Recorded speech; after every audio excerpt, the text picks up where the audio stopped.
I have to say Richard Pryor was arguably the greatest stand-up ever, and Lenny Bruce was maybe the most important, but Jonathan Winters is so explosively spontaneous. I didn't ever feel close to my real family. I didn't feel validated, I never felt right because I was always wrong. I never gave much thought to anything since I was 22 years old, when I got into the arts, so when Larry David came to my house in 2000, I didn't even think about it, I just thought about showing up on the set. If you want to devote yourself to the arts, you'd better do it strictly from passion, because there are zero guarantees that you'll get anywhere. The hardest thing is dealing with business people who have nothing to do with your art. They could care less that you're up at 4:30 in the morning writing a joke. Don't expect any sympathy from anybody. I quit therapy because my analyst was trying to help me behind my back. Well, I don't think I ever called myself the Prince of Pain. I think it might have been written that way and then it stuck. It was in magazine articles. I don't come out and say, "Hi, I'm the Prince of Pain." But the truth of the matter is that whatever gift I have as a comedian, most of it was in the phrase "from hell," which is now in the Yale Book of Quotations. I read somewhere that when I go on stage, people realize that they're not me and they feel better. When I walk off the stage, people know who I really am. I'm not saying it's great comedy, cool comedy or better comedy, but that's what I do, and I do it first for myself. In the last decade, unbeknownst to me, I found out that Phyllis Diller was a huge fan of mine. She wrote me a letter and then we became great friends. My wife's hip, beautiful and independent and never jealous. I was way more comfortable in front of strangers than I was in front of relatives. So when they would laugh at my dysfunctions or my anxiety, I felt less alone, and I still do it for the same reason. I'm psyched up when I do radio. I can reach hundreds of thousands of people in a market. And way psyched up when I'm on television. For people not to take it seriously is foolish. When I started, I'm not sure how it happened, but when I was young and my dad died, I had no money, so a friend of mine who was a hospital administrator got me into therapy for $1 an hour. When you're in love, it's the most glorious 2.5 days of your life. I'm obsessive-compulsive. For example, I can watch John Cassavetes' films over and over again. My father died before I was a comedian and my mother and I didn't get along. She didn't understand my work, although I think she was sometimes proud behind my back. I was 23, and all sorts of people were coming in and out and watching me, like Steve Allen and Bette Midler. David Brenner certainly took me under his wing.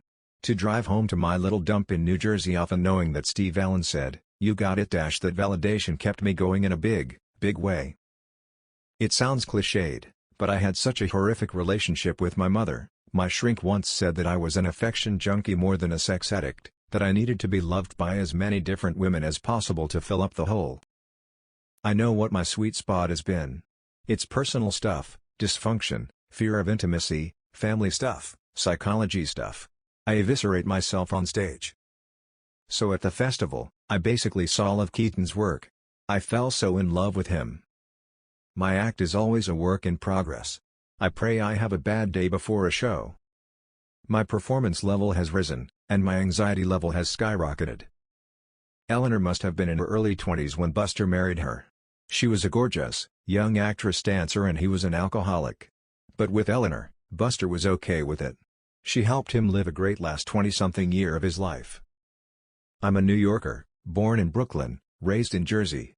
But as much as I might taunt Los Angeles, I'm in heaven living near Charlie Chaplin's studio, and where Keaton shot his films, and Laurel Canyon, where everybody lived in the 60s. I'm 70, I'm just glad I'm on top of the ground. Honest to God. I certainly wouldn't be a dental hygienist. They should get the Medal of Honor just to look at people's gums. When you do something in the moment, it may just be for that stage, that audience, that headspace that you're in.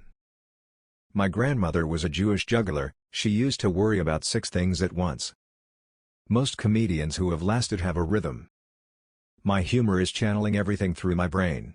For example, when I talk about something, it's how Richard Lewis feels about it. I'm a storyteller. I do a lot of free association.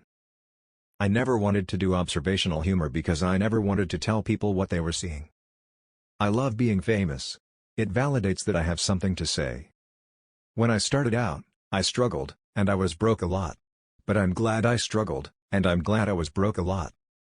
I was in London in '69 for about 14 days, and I stumbled onto a Buster Keaton festival.